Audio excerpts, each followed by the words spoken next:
You're listening to Death of the Reader. Flex and Herds here for your Murder Mystery World Tour, and we are here in our second episode covering Agatha Christie's A Caribbean Mystery, chapters 10 to 17. Herds is in the hot seat, and Herds, we have a second murder on our hands. Oh my goodness, we do. We have the servant lady. We've had Victoria's death because she's a servant and she made the cardinal murder mystery sin of attempting to profit off of a murder that she observed rather than going to the detective. This is just a portent of doom. Whenever somebody says, "Ooh, I've seen that a murder has happened. I'm going to try and blackmail the murderer," it is a bad idea. It was very interesting because I feel like we have no real characterization for Victoria other than her attempting to blackmail the person she thinks is the culprit, and we don't even know if she's right. I mean, we can suspect, but we see that she has a relationship with a man she's not married to. The book makes it very clear. They're like, these island types, they don't believe in marriage for some reason. Crazy that. Weird. They'd rather just christen their kids. Because marriage is going so well for everyone else in this book. It's true. It's true. All the married couples are not involving, women there being are no exploited. affairs. There are no affairs. There There's are no drama. no murders. Nobody said they're going to kill anybody, or they have killed their partners in the past, which is wild. Why would... No, that's outrageous and far-fetched. It's bizarre. The point is that this book, despite being set in a place of healing where people in relationships, couples, can get together and heal their troubled souls, it seems to be the place where we just confess to murdering all of our previous spouses. That seems like what's happening here. Is this what British people do on vacation, Yes. Herds? What Or is else this are they what gonna they do? did in Agatha Christie's time? Because none of what's going on here seems like a vacation. It's like this is weird rich parole. It seems all very stressful to me now that they don't have their responsibilities, like their fiscal responsibilities to worry about, I guess. They got nothing to do but complain about their love life and try to find excuses to off each other. We're dealing with things that have happened both in the immediate present and long in the past. Obviously, there's the case that the Major was talking about at the start of the story, for which he had the photos, but he's dredging up old things to tell fun anecdotes. Like, it's long since past. That's one of the kind of core thrusts of the story, isn't it? That Marple, when she signs up with Raphael, our old codger who can't move himself when he's uncomfortable in his chair. You do have to love the scene where Miss Marple comes over to Raphael and is like, "So, you're immobile? That means you must have seen some interesting things." Miss Marple is the trope of the old lady who knows everything but says nothing until the final page. But Raphael is even more that trope, and we're having them put their brains together to become unstoppable. We've read 8 chapters, but the final 2, where we just sit down with Marple and Raphael. When you told me the chapter's called Raphael Takes Charge, I thought it was going to be him, like, bossing other characters around. Like, too many people have been killed. Somebody has to take charge around here. But it's more like Marple being like, "I think you should take charge, and I will be your vizier, and that's just what we're going to do.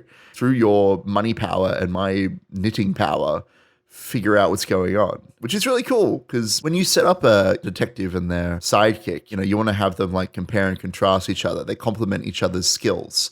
But in this case, the skill that Raphael's bringing to the table is his money. It seems like that's his superpower. He basically says that his hobby is like sending people on wild goose chases by telegramming them. He's sending out cables, which I still don't entirely understand what that means, but he's playing the stock market and sending out messages to people that he can't, interact with physically. I also did quite like that we get this characterization with him where he sits down and he's like, "Listen, I know I am an asshole. I know I am terrible to everyone around me. That's why I really appreciate Esther because she's the only one that can keep a cool head about how awful I am." He's really fun. He may be my favorite character in the book. I have great news for you, Herds. What? What's the great news? He is the recurring character. Yay. Well, I think I knew that, but I wasn't sure if this was his last performance or his first performance. I'm going to assume this is his first performance because otherwise the whole conversation between the two of them would make no sense. It means that he's going to come back next time and he probably will be the murder target next time, which is a shame. Because he does say, if one stands back and takes a good look at all this fantastic business, the emphasis is entirely wrong. I'm the person who ought to be murdered. And I kind of love that because we've set up the idea that there is another planned murder that all of these murders are being done to cover up that hasn't happened yet. And he's right. He's the rich old man that everybody is getting money from. The other thing that's curious about that is that Raphael says that, but then so much of everything else we cover in the rest of this stretch of chapters is about people's marriages, as we were saying before, where the Hillingdons are like having affairs with people outside of their relationships, and the Dysons are in on it, and I forget who is sleeping with who in this book. I don't think it matters that much. I mean, maybe it does, and I've failed as a mystery solver, but like, there's just too many scandals. And Miss Marple did say at the start of this book that she doesn't care about scandals. Yeah, Ben doesn't like analyzing trains going into tunnels. If Miss Marple said this is a book about trains going into tunnels at specific times, I would close the book. I don't care. Let's move on. But yeah, you're absolutely correct. And so I fully expect that the mystery of this novel will be solved through marriage, or hopefully a lack thereof. The other thing that we have going on in this stretch of chapters is, of course, the two doctors. In addition to the two doctors, we have the one woman who refuses to go see them. You mean Molly? Yes. Yes. Okay. Oh my goodness. Molly is a trip. She's having a trip. She's having a trip. She's in the wonky position where she's being framed for murder is essentially what's happening. She's got this thing where she keeps falling asleep and waking up in strange places in the middle of conversations, wearing different clothes. And everybody's saying, girl, you need to go to like a doctor and check that you're okay. And she's like, no. They wouldn't understand. And like, I get it. Who knows what those doctors are going to do to you if they diagnose you with the palate of Sigmund Freud, for example. I'm just saying this could end very poorly for Molly if she just runs into a psychiatric ward and locks the doors behind her. We are very clearly having this conversation about her like losing her mind in amidst these discussions of the two doctors going, oh, well, it was probably poisons, but I was too sloppy to identify it. And so the insinuation seems to be that someone is like drugging her. The doctors are not paying proper attention. Raphael even talks about like an unknown poison that's killed Palgraves, right? Yes. So there's definitely someone running around drugging and using medicine or poison as a weapon. It's implied at the very least that whoever is dosing people up has a good understanding of how they work. And that's perhaps how they got it under the nose of Dr. Graham. That's definitely my assumption, is that it's the same poison because that's just a nice, clean solution. Raphael mentions that there is literally an unknown substance that only a doctor could pronounce properly. It sounds like difluorohexagonal ethyl carbenzol. I'll be honest, I haven't quite been able to... We get a citation on that? No. I mean, you could. Not in audio format. That's my assumption, is that it's probably one poison just in different doses that like effectively induces insanity. Although I will say that you wouldn't necessarily have to use insanity poison to do the sort of gaslighting that's going on with Molly, right? Like, I'm just saying. Freud comes out swinging in this. Oh God. Like, I have problems with Freud, particularly the H word. I'm glad. I felt kind of good when one of the characters, they're talking about Molly and they say that she's not all together or something. I thought, oh, that's a nice soft word. I'm so glad that Christie didn't use the word hysteria in her novel to describe the mental health of a woman in her story. But then like the next page in the third person objective narration, it's like, Molly might have had hysteria. And I'm like, oh, yeah. Like, Christie, how could you? It's not a real diagnosis. It's so frustrating. Oh, but it's also what makes Christie so good to read, because I always have an emotional reaction to how upset it makes me. But here's the thing: at least she's dead. Like, at least we can insult her directly. I'm glad you qualified my positive spin with what I actually mean, because yes, it means that we can talk about this. Christie isn't around to improve her writing anymore, so it's time. This is bring not, out the pitchforks. You're right. These comments are not made with best of intentions to improve your work. These comments are made maliciously with intent to tear down the Christie estate. Let's go. No, let's not. Let's not. Oh, terrible. Just a little bit. Anyhow, you're listening to Death of the Reader. We are discussing Agatha Christie's A Caribbean Mystery, chapters 10 to 17. We'll be back with more in just a second. Stick around on your Murder Mystery World Tour.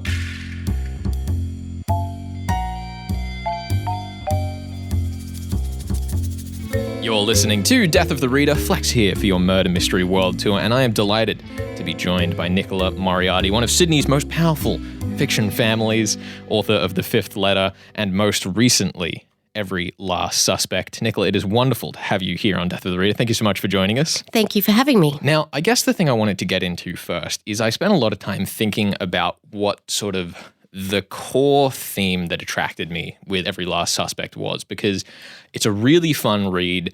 It's like householdy crime that's become a bit of a inner Sydney staple, but there's something fun and almost raunchier about the way that this book is carried through. And I really wanted to talk about Harriet, because Harriet is a fantastic premise for a crime fiction character. She's basically dead in the opening page of the book, and Every Last Suspect refers to her going through all of the potential suspects for the murder that has probably just been committed unto her.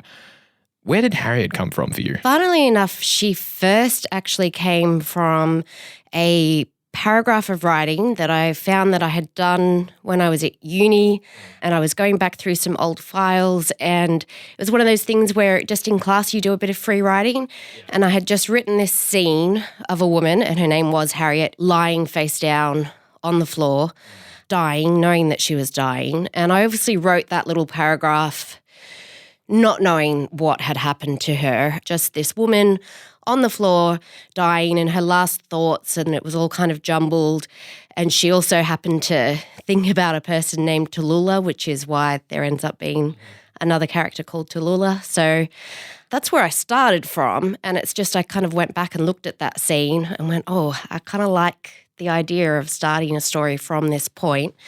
And I like the idea of using the voice of somebody like, a character who's, like you said, essentially dead, but not yet dead. So then it made sense to have her in those last moments to be trying to solve her own murder. Yeah, it's a really fun premise. And I think one of the things that was most compelling about Harriet is at the start of the book, as every crime fiction victim tends to start out, they have their sins revealed as we go along. We start to understand the full scope of how they ended up in this situation. And I loved the way that when we come back to these scenes where we revisit Harriet lying on the floor, that it's almost like we're encountering a different character each time. The first time she's this innocent person who has a couple of rivalries that she sort of mentioned, and then we get off into these opening chapters and talk about how wonderful her relationship is with her husband. And then when we come back to her at the start of part 2, it's like, oh, yeah, no, you might have deserved this. Like, it's such a compelling arc that we go on with a character who basically isn't even there for, like, most of the story that's hers. Yeah, thank you. I tried really hard to make a good balance between making her too unlikable versus likable. Yeah. I'll admit in the first draft, my editors said, we all really hate her. You need to pull back a little bit because, none of us actually care right now about what happened to her. So I had to try and bring it a bit more light to her. But I think she is still the kind of person you love to hate. But at the same time, I kind of thought, well, there needs to be enough potential suspects to have murdered her. But also, I don't know, I think everybody has dark parts inside them. And makes mistakes, does the wrong thing. But yes, she is a bit unlikable. There's sort of this idea that goes on throughout the novel where a healthy relationship isn't healthy in every way, like Farah and Malik, which is Harriet's daughter and husband. They have this really helpful, supportive relationship, but Farah's also like on the cusp of going into a teenage rebellion and looking at the ways that they're starting to like fracture because of the imbalances that come into that.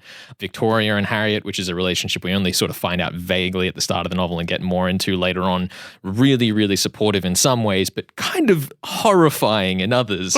Toxic, And then there's one other relationship later in the book between another parent-child couple, which is like almost the thesis of how bad things can get in trying to support someone.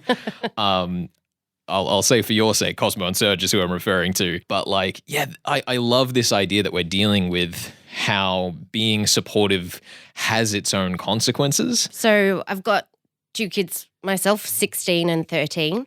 And I think seeing for myself how far I would go to for my kids, and I find that kind of fascinating. I find it fascinating as well, the idea of if you did have a child do something wrong, how you would reconcile that when it's somebody that you love, whether or not you would protect them.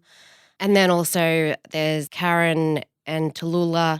Karen's also doing the wrong thing in the way that she's trying to keep an eye on Tallulah. And it's the kind of thing that I wouldn't do myself, but I could imagine myself considering it, then I would stop and go, no, that's not the right way. But it's the kind of thing that, if you're a desperate parent and you're trying to keep an eye on your kids, and also knowing the world of social media as well and how hard it is to parent and bullying in schools and all that kind of thing.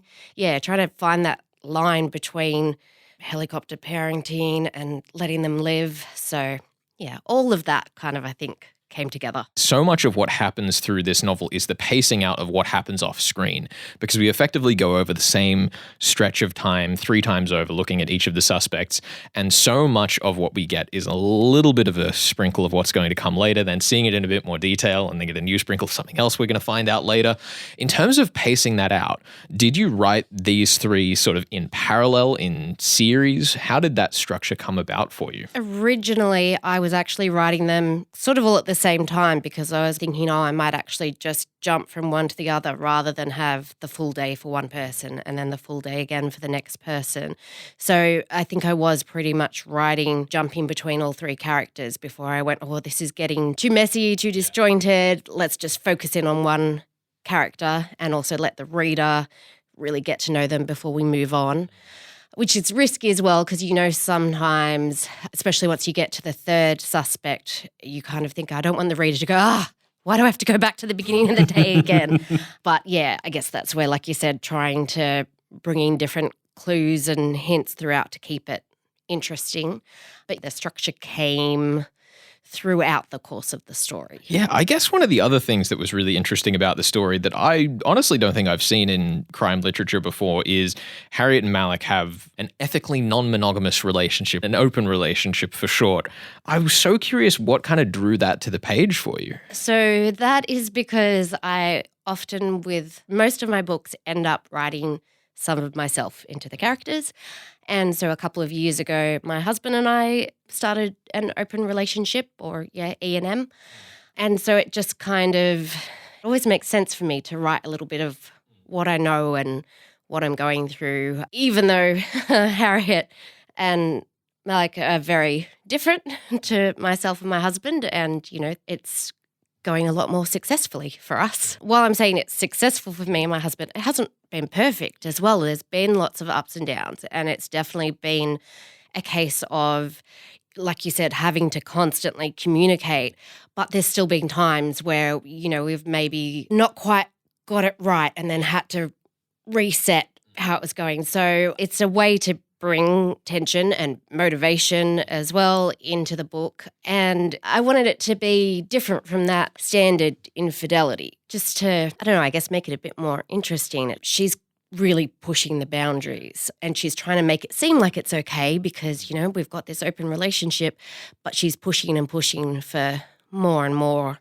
all the time. So, yeah, just a way to kind of do that standard infidelity thing, but twist it and change it. Yeah, plus, it's also that sort of you have to understand the rules to know how to break them sort of thing, where knowing what doesn't work that is torture for Harriet and Malik is sort of comes through encountering problems and figuring out the solutions to them because you understand what would happen in the other way, right? Yeah, absolutely. And I suppose as well the thing is traditional relationships as well, you're going to have good and bad representations of them in fiction and so on. So on the one hand, if I was thinking, I should, try and show this is how these relationships can work, but there are times where they don't work as well. And actually as well, I suppose, even though I, mentioned I'm including a bit of myself, I have over this last couple of years met lots of other people with those non-traditional relationships, and I am seeing some people where it's, I can see it's not. Yeah. When you just kind of look at somebody and go, I have a feeling this is not going to work out well. You could also be wrong. But you hope you're wrong. Yes. But you think you're not. Yes, yeah. But yeah, seeing so many different representations out there. So I was bringing a bit of that into it as well. Yeah. Awesome. Well, thank you so much, Nicola, for joining us here on Death of the Reader. I've had a blast reading this book. I can highly recommend it, and it's been a delight talking with you about it. Thank you for having me. I've had a lot of fun as well. This is Death of the Reader, your murder mystery world tour. Stick around on 2SER 107.3. 2SER acknowledges the custodians of the Gadigal and Darug lands from which we broadcast. You're listening to Death of the Reader. Flex and Herds here for your murder mystery world tour, and we are discussing Agatha Christie's A Caribbean Mystery, chapters 10 to 17. Herds is in the hot seat, and he, by his own admission last week, reckoned he had it all locked up. Nothing more to prove. But then, Herds, the characters said your theory out loud in the book, which, as we have observed many times on this program, if before the third act of the story a character tells you your solution out loud, it is probably wrong. Well, hold on now. They didn't explicitly say that Tim Kendal was the killer. They have added some caveats to the story, but the other thing that we need to observe is that the chapter in which they say basically my entire theory is followed up by a second chapter in which they say, oh, actually, that theory is totally But wrong. what if we heard everything wrong? And then we can't trust any of the facts, which is just ridiculous. Christy, what are you doing? I quite enjoyed structurally the fact that we go like, here is this big compelling theory, but here's all the potential misunderstandings we could have. But for the fact, most of those misunderstandings have been about scenes we have seen happen in front of us. Are we going with an unreliable narrator? No, I don't believe that. This is the thing, right? This is what's so strange about the structure of this book. As I say, we're 2/3 of the way through the book and we're being presented with, I assume, this is the truth. This is what's going on. The killer is Tim and his planned kill was Molly, which isn't something that I had really thought about, but Marple brings it up. She's like, what if all of this is to cover for a planned kill? And then you tie that in with all of these extra scenes we've had of couples not getting on and planning on killing each other. And you go, okay, well. The number of scenes that end with characters going, and I could just murder them. Just murder that person so much. 20 times I'd murder them. Like, it's almost to the point where it stands out that Tim and Molly are the only people who haven't said that. Tim is barely on screen compared to everybody else. He really only appears to say a lot of vague stuff that's very suspicious, honestly. He's like, oh, I don't know. My wife might have had a knife. I'm not sure. Oh, I don't know. I've never seen those pills in my life, but I wouldn't think about it too hard. Oh, it's not that important. That's all he does. All he does is be wishy-washy on screen, which is code for I'm trying to cover for my mistakes. I think he's feeling the stress of not getting away with the murder of Molly that he's trying to commit currently with the flower poison. But what Herds is his motivation? I think Raphael's comment about like, the only way you get my money is if I stay alive. And the only people getting my money are Jackson and Esther Walters. And Marple makes a comment of, do you think that Jackson would want to basically marry Esther in order to get at your money? And Raphael says, oh, I don't think you'd do that. He's not that kind of person. If only there was a murder on the island, who could be that kind of person? So I would suspect that what's actually happening is that we're killing Molly so that we can wife hop. And who better to wife hop to than the pleasant looking but not necessarily sexy hot Esther, who is getting all of Raphael's money. Because that means he gets access to the money without having to kill Raphael. But if he's already had enough money to set up this whole establishment and it seems to be doing all right, what's going on here, Herds? It's not doing all right. They said they put all of their money into this. He keeps saying over and over again that they've put all of their life savings into this business. I'm just going to say, if you're putting all of your life savings into your business, you're managing your business irresponsibly. Maybe he's just a bad manager. Maybe that's his cardinal sin, being a bad manager of a hotel resort. How dare they, frankly? I also want to retract some of the stuff I said about Greg or whoever. I also got the characters mixed up. Jackson is not one of the lovebirds. Greg Dyson, Edward Hillingdon. Greg and Edward. I thought they might be involved in the previous murders, but I don't think that they are anymore. I think it's all Tim. I think it's just Tim's killing his wives. And judging by the original flower photo that he's in with the hibiscus, and also the fact that the poison has the words die floor at the start. Floor, floral. I don't care what it actually means. Fluoride? The chemical in the water that's turning amphibians? Turning them what? No comment, Your Honor. Okay. Look, I don't care that it's fluoride. I think the word fluor might have attracted Christie's attention. This is my evidence. I think it's flower poison. That's what I'm saying. I think the other interesting question that the novel poses is that, but why did the Major not notice that it was this guy until he saw him in this one particular circumstance? He's been here for weeks.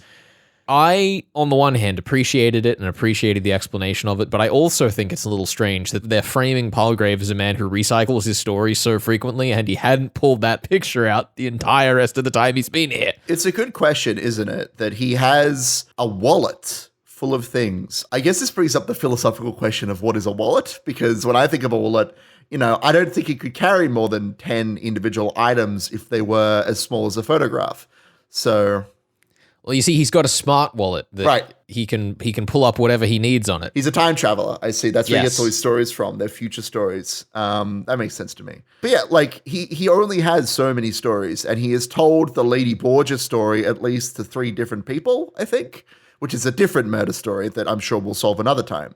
But you're not wrong. I would guess that the reason why he hasn't figured it out is because he hasn't looked at Tim at the same time that he's had the photograph out. But then Tim isn't in the scene, at least not explicitly. Like maybe there's a poster on a wall or something. I don't know. But I feel like just looking at the photo would be enough to jog his memory, even if Tim isn't in the scene. Like that's probably what the twist is going to be, right? I don't know how he's gone however many weeks if he's constantly telling stories.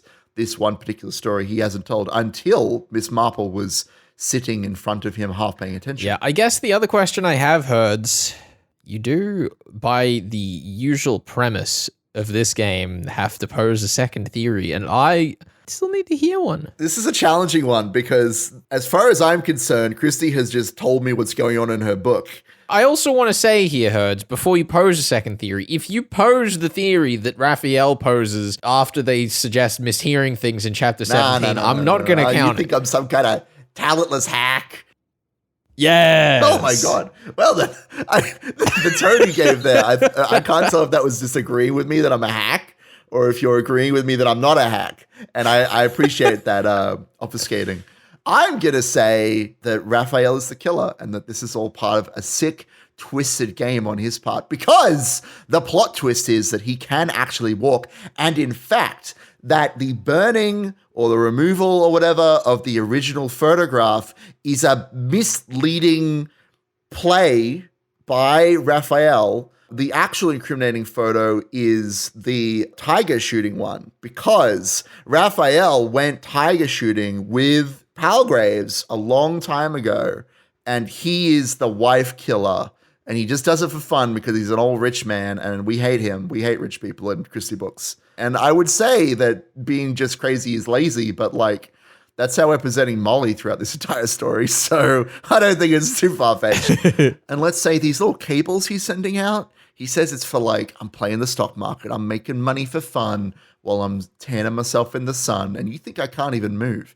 But actually, the cables are him buying butterfly poison. So it's totally different in order to carry out his schemes. He's arranging for drugs to be poured into drinks and for servants to give false testimony, like that chef who's like, I saw Molly with a knife. He totally paid her off with all that money he has to try and pin it all on Molly. That's Raphael's murder plan. Any questions, Your Honor? I think you have come up with a functionally perfect theory, Herds. Thank you. I mean, look, if nothing else, it sort of fits-ish, if not for the fact that he's working directly with Marple. But maybe he's working with the detective, but he's misleading her. Either way, Herds, thank you for your impeccable theories on Death of the Reader. I can confirm that you will be getting at least one of your points for having 2 theories. This is not a reveal of the answers. Oh my God. Is this when I find out that it's not Tim at all and I've just been... Next week, we will be getting... we will be getting all the answers as we read to the end of Agatha Christie's A Caribbean Mystery. And we started to learn how far off track I am. This will be fun. Indeed. This is Death of the Reader, your Murder Mystery World Tour here on 2SER 107.3. We'll catch you with more Christie next week. We're out of here.